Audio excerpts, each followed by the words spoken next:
지금 이렇게 한 주만에도 만나서 이런 말을 또 강의들을 듣는 것만 해도 상당히 의미가 있지 않은 생각이 듭니다.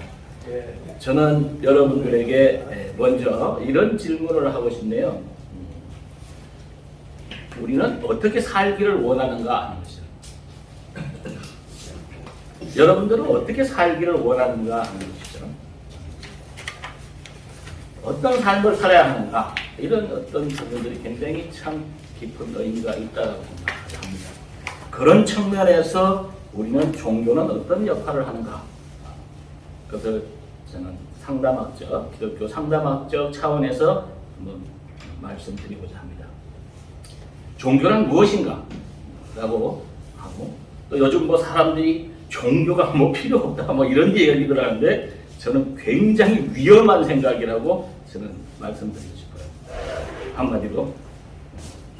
종교란 무엇인가? 여러분들은 어떻게 생각할지 모르겠지만, 제가 찾아본 자료는 종교라는 것은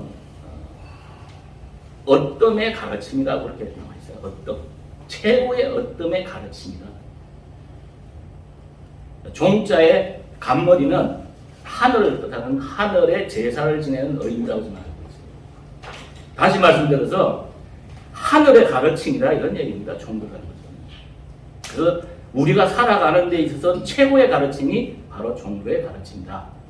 그럼에도 불구하고 여러분들이 잘 생각해서 종교가 필요 없다 이러는 사람들은 그 속에 엄청난 교만을 가지고 있다, 이런 말씀을 드리고 싶습니다. 저는 이 자리에 여기에 서 있으면서도 제가 이 자리에 왜 서 있어야 되는가를 굉장히 밤새 고민을 하면서 옵니다. 부족하기 때문에 서는 거예요. 부족하기 때문에. 다 아는 사람은 서질 않습니다.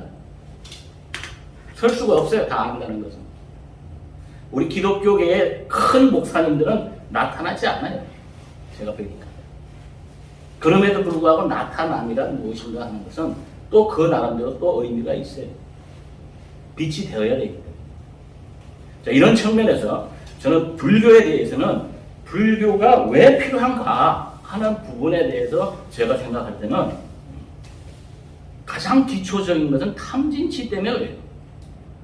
우리는 어떻게 사는데 왜 삶의 고통을 느끼느냐 그러잖아요. 저는 삶의 고통을 참 많이 느끼는 사람이에요. 제가 상담을 수없이 많이 해보지만 제대로 사는 사람이 100명 중에 1명도 없어요. 전부 다 가시기에 행복하다고 자기가 표현하는 사람. 그럼에도 불구하고 자기 기만을 하고 있다는 것이죠. 그럼 그 고통이 어디서 오느냐를 했는 것이 불교단 말이죠. 그런데 아이러니하게도 부처는 왕자예요, 왕자. 모든 걸 다 갖춘 사람이에요. 그럼에도 불구하고 고통을 느끼는데 다른 사람은 어떻게 했냐 이거죠. 그래서 첫 번째가 탐욕이에요, 탐욕. 그리고 왜 그렇게 삶의 고통을 느끼냐 봤더니 내 욕심이 있더라는 겁니다. 저 자신도 보니까 제 자신이 욕심덩어리요. 두 번째는 뭐냐면 진해라고 하는 게 뭐냐면 진인데 그것은 내 뜻과 다르면 사람을 정오한다는 거예요. 그리고 미워한다는 겁니다. 저도 수없이 많은 그런 것을 해온 사람이에요. 내 치가 뭐냐면 바로 욕심을 가지고 남의 뜻이 나하고 틀리다고 정오하고 하는 그런 걸로 인해서 당신들 자체가 사리분별력이 없더라, 이런 얘기입니다. 이것을 깨우치기 위해서 우리는 정자를 하고 108번을 절을 하는 겁니다. 더 나아가가지고는 벼룩박을 보면서 6년씩을 읽는다는 얘기예요. 저는 그들을 위해서 대단하시구나 하면서 저는 해봤어요. 가서 한 번씩 해봐야 돼요. 기독교인들도 한번 절에 가서 한번 해보고, 절을 가서 108번을 한번 하려고 했더니 18번을 하기도 어려웠습니다. 저는 벼룩박을 바라보면서 6년이 아니라 6시간도 못했어요. 그 탐진치를 없애기 위해서. 그래서 제가 도대체 이거 나는 할 수가 없네, 나는 신령이 약한 자네, 그랬더니 하나님께서 지금 아마 계시면은 예수님을 갖다가 호되게 욕했을 거예요. 아마 혼냈을 거예요. 왜 혼내냐? 야, 너는 뭐하러 저희 가서 목숨을 다 버리면서 희생했겠냐, 이렇게 얘기했을 거 아니에요. 하나님은 마음이 좋으신 분이니까 막말을 못하지만 저 같은 사람이라면 아마 그냥 쪼이타를 깠을 거예요. 죽음의 이유가 무엇 때문에 그가 희생을 한다 이런 얘기죠. 그래서 하나님이 저보고 그런 거예요. 야!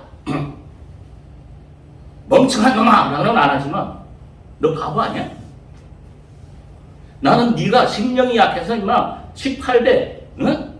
108배, 6년 못하는 거 다 알아. 그래서 내가 내려보낸 게 누구야? 이거야.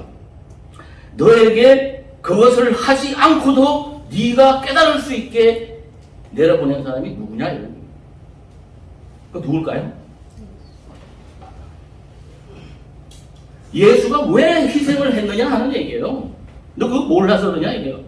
근데 요한복음 3장 16절에 보면 내가 너희를 사랑하사 독생자를 보냈다 이게 독생자를 죽음으로 사지로 저 죽음의 사지로 내보내가지고 보낸 이유가 뭐냐? 영생을 주려 하십니다.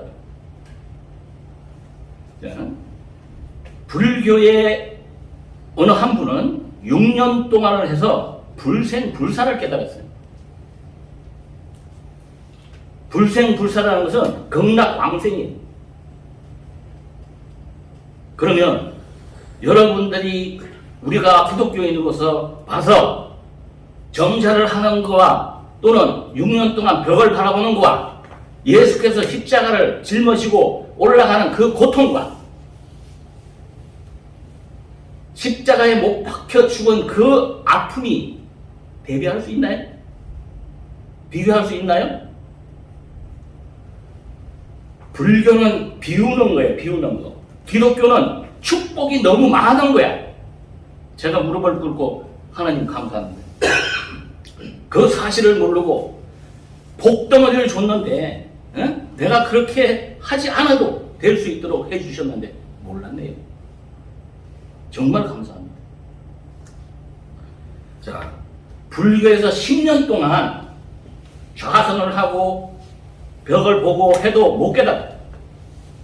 10년 동안.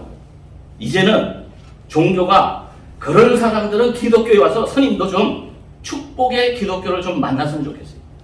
아멘. 하나님이 주신 축복, 너 그렇게 하지 않아도 주는 축복, 그잖아요. 천국. 그게 뭐예요? 예수의 피요. 그게 뭐예요? 십자가요. 십자가를 짊어지고 가는 그 고통과 이 못에 박혀가지고 있는 그 고통을 대신 예수께서 했다는 것을 알으라는 얘기예요. 바보라서 했나요? 예수가? 하나님이 어리석어서 그런 걸 시켰나요? 자기 외아들이에요. 자기 몸뚱아리예요. 막말로. 그것을 했을 때 왜 그렇게 했느냐? 대홍수로 싹 썰어버렸는데 너무너무 마음이 아프다는 거예요. 저기를 대홍수로 해가지고 다 한번 썰어봤어. 그랬더니 여러분 어때요? 여러분들이 사랑하는 자식을 홍수로 확 썰어버리면 어떻게 될까요? 썰은 부모의 마음은 어떻겠어요? 그걸 아신 거죠. 그래서 이제는 안 되겠다. 예수를 보내겠다. 그가 십자가에 못 박히는 그 고통, 차라리 내가 아픈 게 낫다 이거예요. 그래서 자기 몸과 같은 예수를 거기다 보내서 그 고통을 깨닫도록 당하시도록 한 겁니다. 그래서 불교에 있는 사람들은 기독교에 와서 예수가 왜 십자가를 짊어졌으며 무엇 때문에 십자가에서 못을 박히는 고통을 겪었는가, 그 고통 없이는 우리 다시 깨어나기 힘들어요. 그것을 배우라는 거죠. 자, 교회에 다니는 사람들, 기독교에 있는 사람들이 10년, 20년을 다녀도 아직까지 하나님이 내려주신 그 축복이 무엇인지, 감사가 무엇인지 모르는 사람들은 가서 저같이 108번 한번 절해봐요. 내가 할 수 있나? 벽을 쳐다보면서 6년이 아니라 6시간 한번 쳐다보고 있어봐요. 그 고통이 얼마나 심한가? 그 고통을 대신해준 예수 그리스도가 어떤 의미를 가지고 있는가? 무엇 때문에 하나님이 예수를 보내가지고 대신해서 우리들을 대신해서 그 고통을 겪게 하는 그 이유는 무엇인가 하는 거예요. 불교에서 탐진치를 가지고 했듯이 기독교에서는 하나님이 내려주는 축복과 감사로 사는 거예요. 그래서 교회 한번 가보세요. 감사 그냥 하잖아요. 예배를 드리지 않아요? 예배 매일 감사 예배 드리는 거예요. 감사 예배 드리고 감사하기 때문에. 근데 감사를 못 느끼는 사람들이 많다는 거죠. 요즘 세상이 지금 이 시대가. 하늘의 가르침이야 종교라는 거죠. 최고의 어떤가는 가르침이라는 거죠. 제대로 몰라서 그렇지. 그렇다면 다시 한번 물어보면 나는 과연 탐진치에서 자유로운가 이거예요. 저는 자유롭지 못해요. 자유롭지 못해. 그러니까 삶이 고통스러운 거죠. 그러니까 남을 정오하는 거죠. 그러니까 남을 미워하는 거죠. 그렇잖아요? 그거부터 우선 돼야 돼요. 그 부분까지. 자, 그런 것부터 먼저 돼야 된다. 자, 그렇다면 기독교에 있는 분들은 왜 하나님이 주는 그 축복을 못 받고 삶의 감사를 못 느끼고 그렇게 매일 불안하고 그렇게 사는가 이거예요. 지난번에 말씀드렸듯이 하나님이 임재가 안 됐기 때문에 그래. 내 안에 성령이 안 들어왔기 때문에. 그럼 성령이 오는데 방해하는 게 있다 그랬죠. 두 가지예요. 3마리의 개와 4마리의 사자라고 했어요. 오늘은 여러분 3마리 개에 대해서 말씀드리고 마무리하려고 합니다. 첫 번째 개는 뭐냐면 선입견입니다. 선입견. 선입견이라는 건 뭐냐? 자기가 보기도 전에 벌써 들은 걸 가지고 내 거를 본 것 같이 생각하는 겁니다. 남의 이야기를 확인도 안 하고 듣고서 내가 맞다라고 이야기하는 거예요. 생각하는 겁니다. 남이 보지도 않고 곁찔러서 자기가 받은 것 같이 이 속에 인지시켜버리는 거예요. 얼마나 무서운 겁니까? 확인도 안 되는 거예요. 이것이 고착화가 되어버린 게 편견이에요. 편견. 이 사회가 대혼란을 일으키는 이유는 탐진치 때문이고 그 두 번째는 개같이 보는 눈 때문에 그래요. 우리 눈 때문에. 이게 편견이에요. 자, 그래도 나는 좀 똑똑하니까 지혜로우니까 백문이 불여일견이라고 가서 쳐다봐 보고 나는 봤다 이거예요. 내가 봤으니까 맞아. 내가 봤잖아. 근데 말이죠. 봤다는 게 제대로 보이냐? 우리 눈을 보면 볼 수가 없어요. 봤다고 해서. 보인다는 것은 시신경에 의해서 보이는 것 뿐이에요. 그냥 똑바로 본다 하더라도 80%밖에 못 봅니다. 20%못 봐요. 그럼에도 불구하고 나는 내가 봤으니까 다 안다라고 그래요. 자, 보인다는 것은 큰 건 보이지 않아요. 아주 작은 거 안 보여요. 근데 다 봤어. 내가 봤으니까 나는 다 안다라고 그래요. 탐진치에서 남을 정오하고 내 뜻과 틀리다고 해서 내가 남을 정오하고 미워하고 내 욕심 때문에 사리 분별을 못해서 고통스럽고 이 사회가 어려운 겁니다. 저도 그래서 사업에 실패했어요. 다 보니까. 기독교에서 눈을 봤다고 해서 내 눈으로 봤다고 해서 다 본 것 같이 생각하기 때문에 그래서 또 오는 사회적 혼란입니다. 그런데 종교가 필요하지 않다고요? 엄청 필요한 것이죠.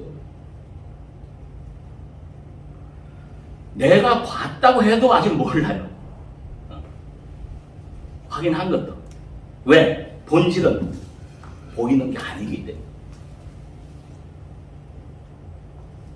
현상은 본질과 다르기 때문에.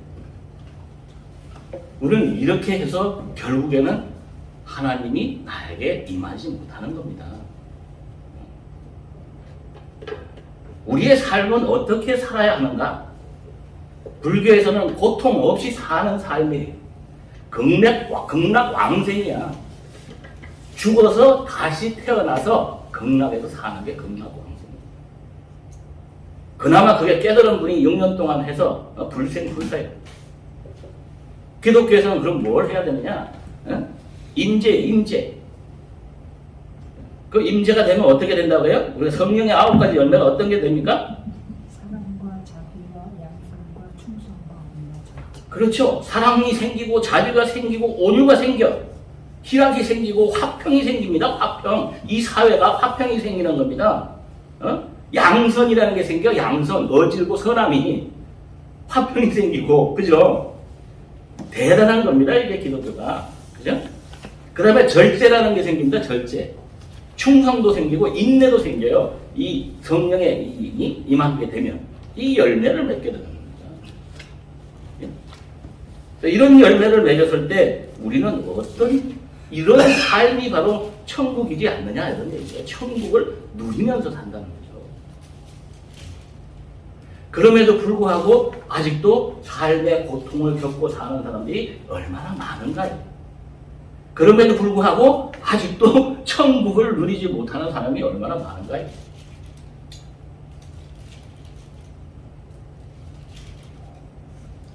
자, 천국이란 어떻게 보면 자기 몸의 한계를 넘어서는 거예요. 그건 눈에 보이는 게 아니잖아요. 자아의 한계를 넘어서는 겁니다. 그런 삶을 살아갈 때 바로 양성이라는 경우는 희락이 오는 거죠. 그렇죠? 저는 그런 삶을 살기를 바랍니다. 우리는 왜 열심히 살아야 하는가? 열심히 저는 저희 부모님들에게 열심히 살아라는 것 때문에 굉장히 힘들게 살았어요. 열심히 뭐냐 그랬더니 뜨겁다는 뜻이야. 열심. 마음이에요. 열심히 뛰어다니는 게 아니고요. 마음이 뜨겁게 살아가는 거예요. 뜨거운 마음으로 살아가는 겁니다. 그 열심으로 살면 한심해져, 한심. 그 한심을 받더니 한심은 차가운 마음이에요. 그 열심히 살아가는 게 아니에요. 우리는 누리면서 살아가요, 누리면서. 생육하고 번성하고 땅에 충만하고 땅을 다스리는 삶을 살아라고 주셨는데 그걸 못 살아 맨날. 뭐 때문에? 탐진치 때문에. 뭐 때문에? 내가 잘못 바라보는 관점 때문에. 그렇잖아요. 그렇게 사는 게 우리의 삶이라는 거예요. 우리는 어떻게 살아야 하느냐. 그게 성경에 그렇게 나와 있잖아요. 그렇게 살으라고. 그럼에도 불구하고 못 산다는 말이죠. 어떻게 우리는 그 삶을 누리면서 살 것인가. 그러니까 세상이라는 걸 잘못 알고 있는데 세상은 한 사람의 일생이에요. 한 사람의 일생. 그 한 사람의 일생을 어떻게 살아라고? 천국까지 살아요. 한 사람의 일생. 그래서 참 너무나 감사한 그런 걸 저는 하나님께 느낍니다. 그래서 창세기에 보면 아담과 하와를 놓고 그러잖아요. 너에게 복을 주시니 생육하고 번성하고. 그죠? 그 복이 뭐예요? 무릎을 꿇고요. 무릎을 꿇고. 그죠? 하나님께 무릎을 꿇는 것부터 배워야 되는 거죠. 무릎을 꿇지를 않잖아요. 특히 요즘에 무릎 꿇는 사람들이 너무 없죠? 그냥 자기 삶이 고통으로 그냥 치닫고 가는 겁니다. 그 고통에. 끊임없이 그 고통으로 가는 것이죠. 그 창세기 1장 28절을 보면 하나님이 그들에게 복을 주시며 하나님이 그들에게 이르시되 생육하고 번성하여 땅에 충만하라 이렇게 하셨다는 거죠. 그리고 땅을 정복하라. 바다의 물고기와 하늘의 새와 땅에 움직이는 모든 생물을 다스리라. 그렇다고 막 이걸 다스리는 게 아닙니다. 그런 다스림이 아니에요. 그렇다고 잘못하면 권력자들이 막 사람 다스리고 이렇게 하는데 그런 다스림이 아니에요. 그런 다스림이 아닙니다. 세상 다스린다는 게 그 세상을 그런 세상이 아니에요. 참 그게 오해 때문에 굉장히 큰 문제를 안을 수 있어요. 그런 다스림이 아닙니다. 그리고 정말 다 깨닫고 나서 계시록까지 다 깨달았다면 불교의 그분같이 나타나지 않아야 돼요. 저도 이게 아직 못 깨달아서 오면서 이게 나타나가지고 얘기하는 거예요.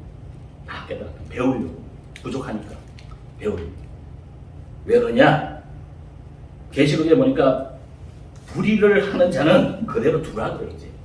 예수로서 끝났어. 예수의 그거 적용했어. 네? 불의를 하는 자는 그대로 불의를 하고 더러운 자는 그대로 더럽고 의로운 자는 그대로 의를 행하고 거룩한 자는 그대로 거룩하게 합니다. 이 말은 무슨 의미가 있냐면 냅두라 이거예요. 내가 판단하지 마라 이런 얘기입니다. 사람이. 무슨 사람이 판단을 해요? 냅두면요. 잘 보세요. 놔두면 하나님의 역사가 다 하십니다.